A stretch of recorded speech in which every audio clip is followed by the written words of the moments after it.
हमारे बच्चों को स्कूल ये प्रोजेक्ट्स और गतिविधियों में मेक इन इंडिया वस्तुओं की पहचान करा सकते हैं। खेल खेल में आप सिखा सकते हैं। एक असाइनमेंट हो। और 22 सितंबर सोमवार जब नवरात्र का पहला दिन है और ये सारी चीजें।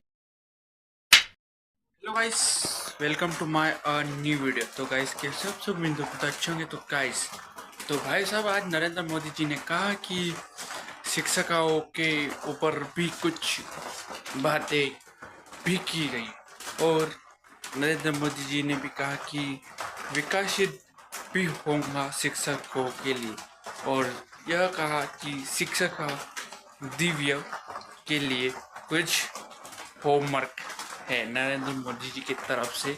तो नरेंद्र मोदी जी ने क्या कहा आप भी सुने, और इस वीडियो को फटाफट लाइक एंड शेयर सब्सक्राइब करने का ना भूले, और इसको जल्द से जल्द हमें 1000 सब्सक्राइबर तक कंप्लीट करवाए।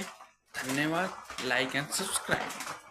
लाल किले से मैंने वोकल फॉर लोकल स्वदेशी अपनाने का बड़ा आग्रह किया, आह्वान किया है।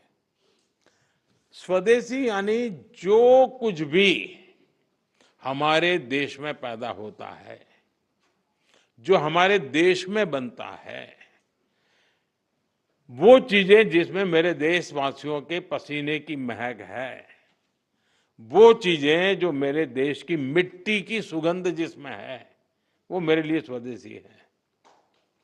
और इसलिए और इसके प्रति हमारा गौरव होना चाहिए। हर घर पर बच्चों को कहना चाहिए, घर पर एक बोर्ड लगाओ, जैसे हर घर तिरंगा है ना, हर घर स्वदेशी, घर घर स्वदेशी। और उसी पर हर दुकानदार अपने यहाँ बोर्ड लगाए कि गर्व से कहो ये स्वदेशी है। हमें गर्व होना चाहिए, भाई ये मेरे देश का है, मेरे देश में बनता है, ये गर्व होना चाहिए, ये वातावरण बनाना चाहिए। और लोकल के लिए वोकल होने के इस अभियान में टीचर्स बहुत बड़ी भूमिका कर सकते हैं। हमारे बच्चों को स्कूल ये प्रोजेक्ट्स और गतिविधियों में मेक इन इंडिया वस्तुओं की पहचान करा सकते हैं।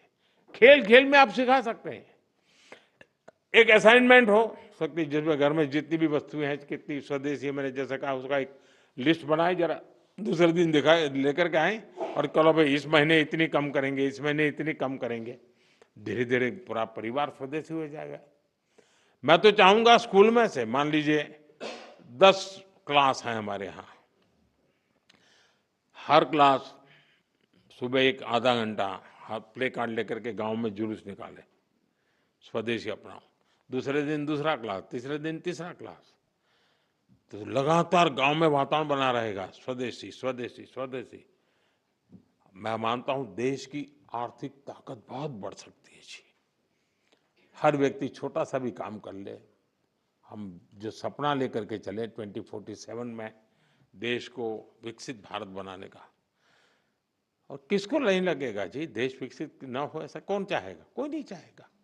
लेकिन हमें कोशिश कहीं से करनी पड़ेगी, हमें शुरू करना पड़ेगा। साथियों, हम स्कूलों में अलग अलग तरह के उत्सव भी बनाएं, उस उत्सव में भी स्वदेशी की बात ला सकते हैं। हमने देखना चाहिए कि इनमें हम क्या भारतीय उत्पादों को साज सज्जा के लिए उपयोग में लाते हैं।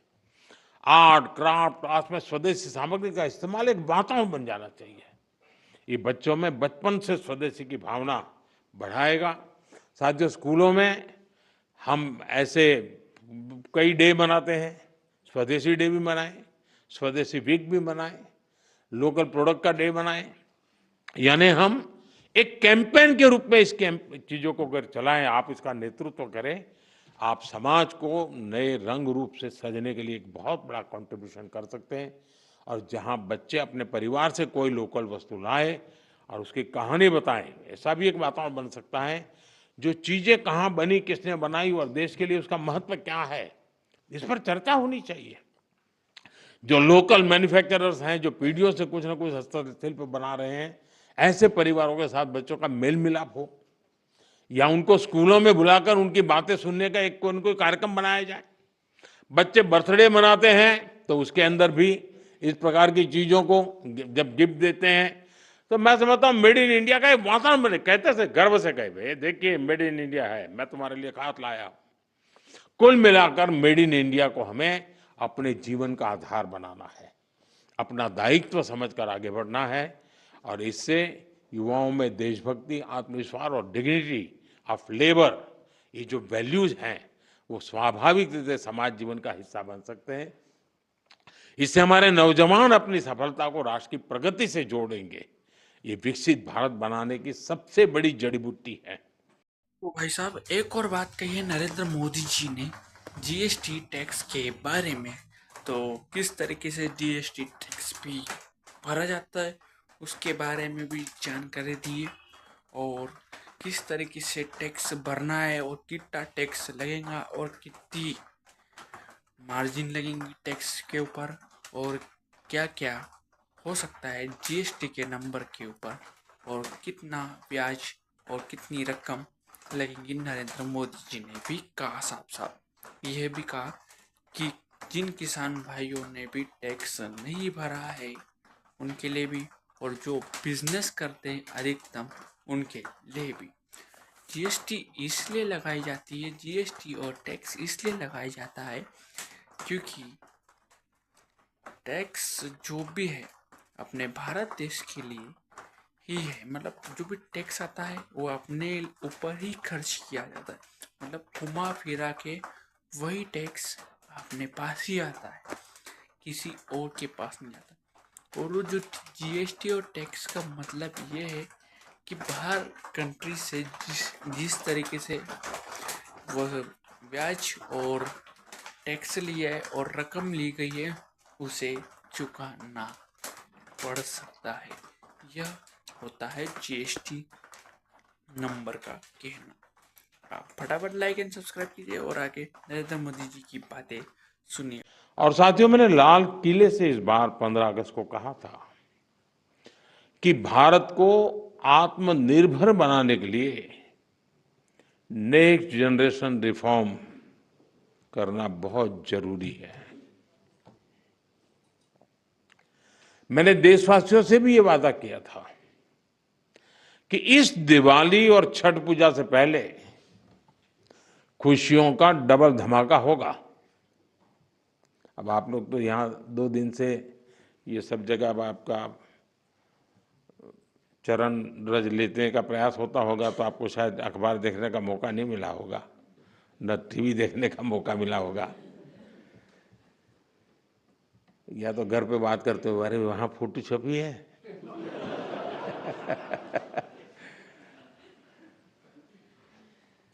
खैर, जिस भावना को लेकर के हम चल रहे हैं उसी भावना पर चलते हुए कल भारत सरकार ने राज्यों के साथ मिलकर के एक बहुत बड़ा निर्णय किया है और बहुत महत्वपूर्ण निर्णय है। अब जीएसटी और भी ज्यादा सिंपल हो गया है, सरल हो गया है। जीएसटी के मुख्यतः 2 ही रेट रह गए हैं, 5% और 18%, 5% और 18%। और 22 सितंबर सोमवार, जब नवरात्र का पहला दिन है, और ये सारी चीजों का मातृशक्ति को संबंध तो बहुत ही रहता है, और इसलिए नवरात्रि के इस प्रथम दिवस पर जीएसटी का जो एक रिफॉर्म वर्जन है, नेक्स्ट जनरेशन रिफॉर्म किया हुआ, वो लागू हो जाएगा।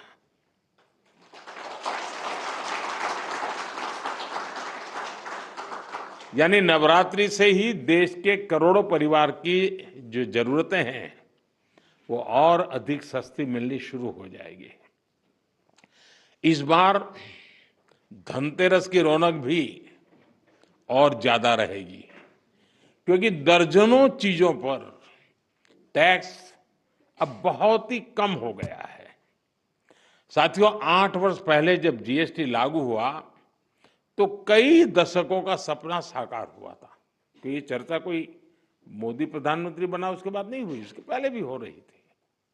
काम नहीं होता था, चर्चा होती थी। ये आजाद भारत के सबसे बड़े आर्थिक सुधारों में से एक था। तब देश को अनेकों तरह के टैक्स के जाल से मुक्ति दिलाने का एक बहुत बड़ा काम हुआ था। अब 21वीं सदी में आगे बढ़ते भारत में जीएसटी में भी नेक्स्ट जनरेशन रिफॉर्म की आवश्यकता थी और उसको किया गया है। मीडिया के कुछ साथी इसको जीएसटी 2.0 के रूप में कह रहे हैं, लेकिन असल में ये देश के लिए सपोर्ट और ग्रोथ की डबल डोज है। डबल डोज यानी एक तरफ देश के सामान्य परिवार की बचत और दूसरी तरफ देश की अर्थव्यवस्था को नई मजबूती। नए जीएसटी रिफॉर्म से देश के हर परिवार को बहुत बड़ा फायदा होगा। गरीब, न्यू मिडिल क्लास, किसान, महिलाएं, स्टूडेंट्स, नौजवान, सभी को जीएसटी टैक्स कम करने से जबरदस्त फायदा होने वाला है। पनीर से लेकर के शैम्पू साबुन तक सब कुछ पहले से कहीं सस्ता होने वाला है और इससे आपको महीने का खर्च, रसोई का खर्च भी बहुत कम हो जाएगा। स्कूटर, कार पर भी टैक्स कम कर दिया गया है। इसका बहुत फायदा उन नौजवानों को होगा जो अभी अपनी नौकरी शुरू कर रहे हैं। जीएसटी कम करने से घर का बजट बनाने और अपनी लाइफस्टाइल अच्छी करने में भी आपको मदद मिलेगी। साथियों, कल जो निर्णय हुआ ये कितना सुखद है, इसका असली प्रभाव तब और पता चलेगा जब आप जीएसटी से पहले के टैक्स दरों को याद करेंगे। कभी कभी क्या होता है, पता ही नहीं रहता है कि अच्छा पहले ऐसा था, और इसलिए कभी कभी पहले की चीज याद करते हैं तब पता चलता है यहां से यहां चले गए। अब आपके घर परिवार में भी बच्चा 70 मार्क लाता है स्कूल में आपके यहाँ, और 70 का 71, 72, 75 करेगा, ध्यान नहीं जाता है। लेकिन हम 99 कर लें तो तुरंत जाता है कि हर कुछ कमाल है इसने।